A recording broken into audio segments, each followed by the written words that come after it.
I want to thank everyone for coming to this exciting groundbreaking for the Auburn Reddington Levee setback project. Now, this is the largest flood risk project we've done since the King County Flood District was created back in 2007. My name is Reagan Dunn. I chair the King County Flood District. It's a separate unit of government from King County. It's a special purpose government. I'm joined by Pete von Reichbauer, who is a supervisor, and Auburn Mayor Pete Lewis, who are here as well. Now, this project is very important. It is going to be the highest priority for the flood districts because it's going to improve flood protection for hundreds of Auburn residents and hundreds of millions of dollars in both residential and commercial properties. It's being done at a cost of just over $8 million, and that's for this year alone. Nearly $15 million over the 6-year period to improve this.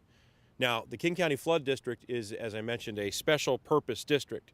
It's created to prevent flooding, and it's created to save lives. It's created to protect property and jobs and businesses from the floods that we know have and will inevitably continue to come in our region. It's funded through a levy in King County, and since the flood district was created, 68 construction projects have been completed to protect public safety and also our regional economy and its infrastructure. This Reddington Levee setback, which you see the construction beginning on behind us, is part of a larger overall flood management strategy for the entire Green River system. And the other construction projects include the construction of a levee at Hawley Road in Kent, construction of a secondary levee and levee wall combination near the existing Boeing levee in Kent, construction of one of 4 flood walls at the Briscoe-Desmoni levee in Kent, and upgrading the Black River pump station near Renton, which essentially drains the entire Green River and Black River system. Why are we focusing so heavily on the Kent, Auburn, Tukwila, and Renton area? Well, one of the reasons is we have a lot of people who live here. Another reason is this is the second largest industrial center on the west coast of the United States, and protecting it is critical for all of us. The Flood District's active construction season includes 2 flood risk reduction projects on the Cedar River, including one at Rainbow Rend and one at Belmondo revetment between Maple Valley and Renton as well. And the Snoqualmie River Valley, the Flood District is in the process of elevating 19 homes and some other structures. And we are working hard to handle a flood hazard at Miller's River confluence on the South Fork of the Skycomish River.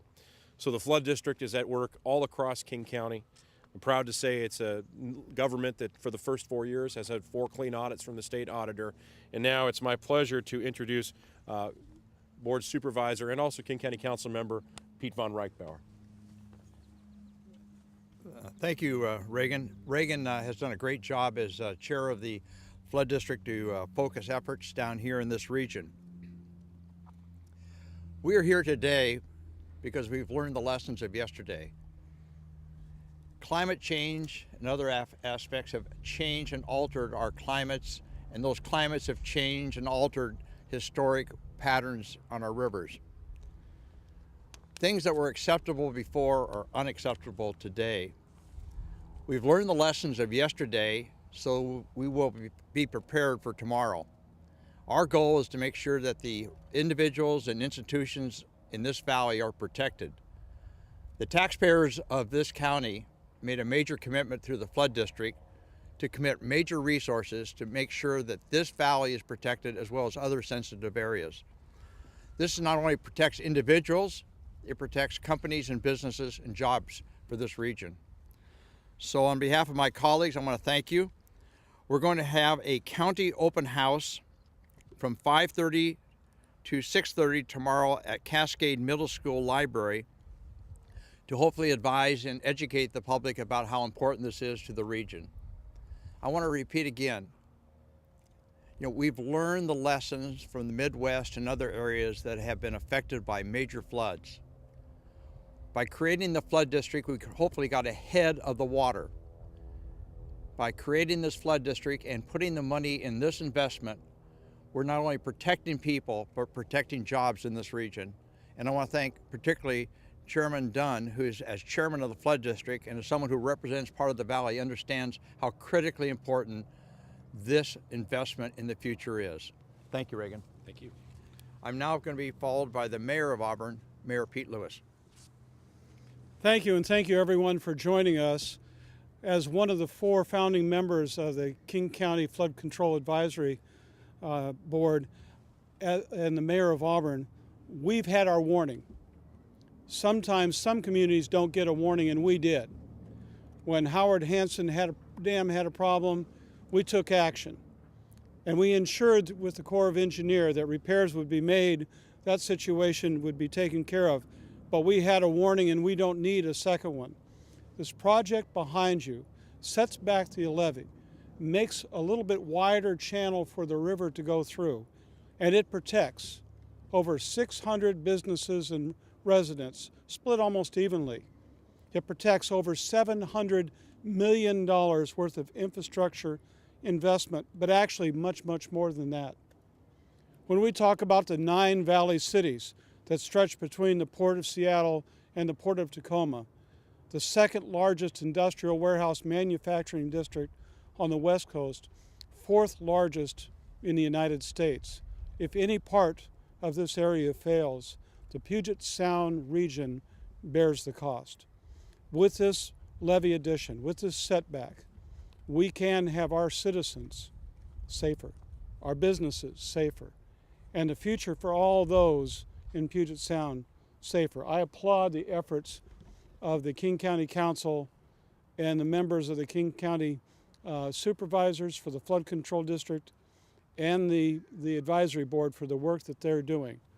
These new levee projects, getting ahead of the flood, getting ahead of the water, as Councilmember Von Reichbauer said, are crucial to ensuring the safety and livability of the Puget Sound region for our future.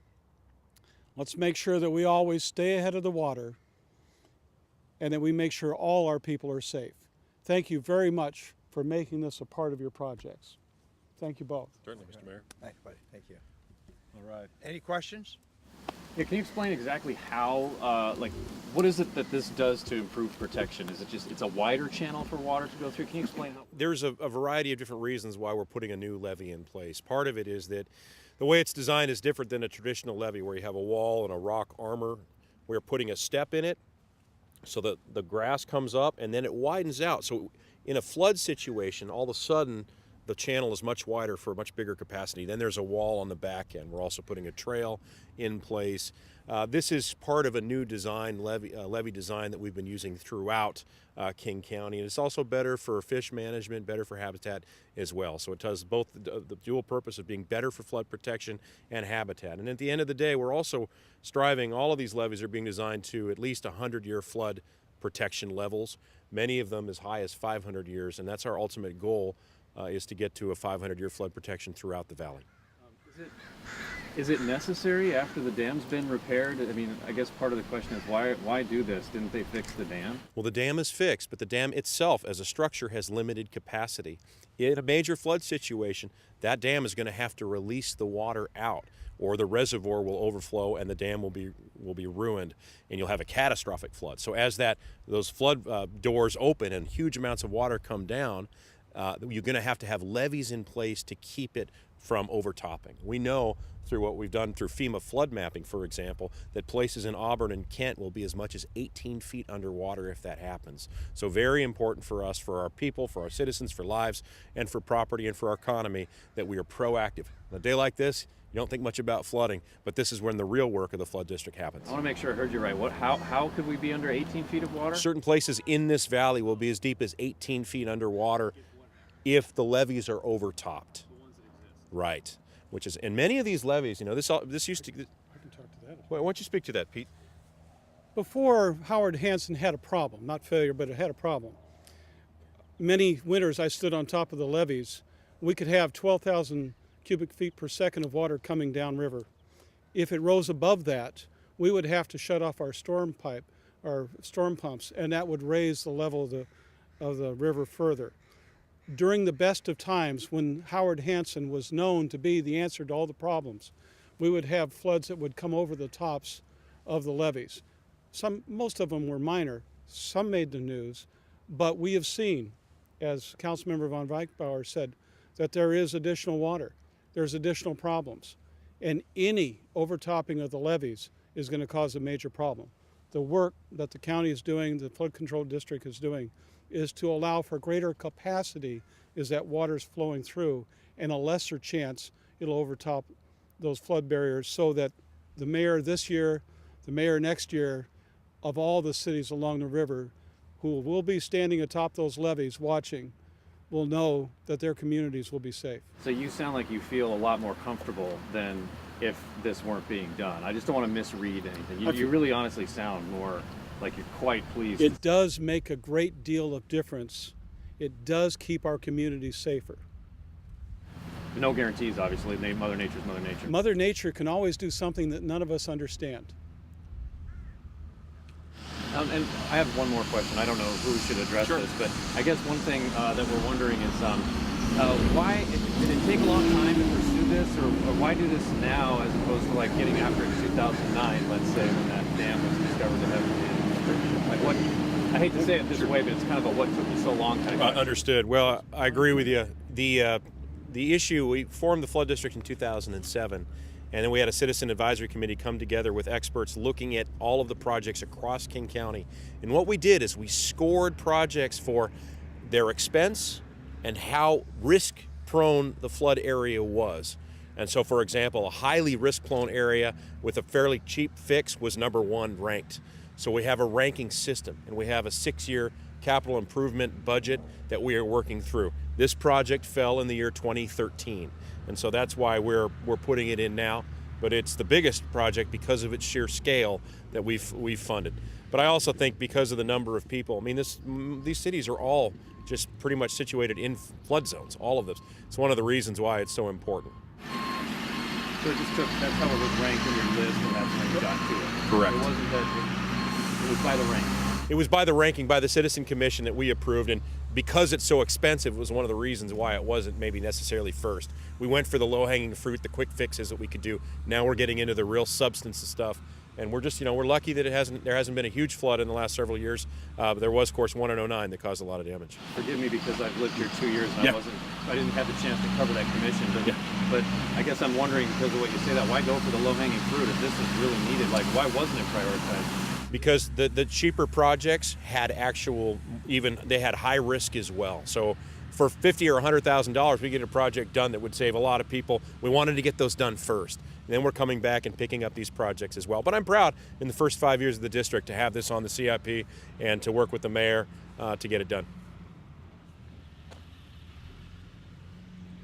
Anything else for the good of the order? Okay, thanks everyone for coming. We'll stick around if you guys want any one-on-one interviews. Appreciate it, and enjoy the day. Enjoy the sun.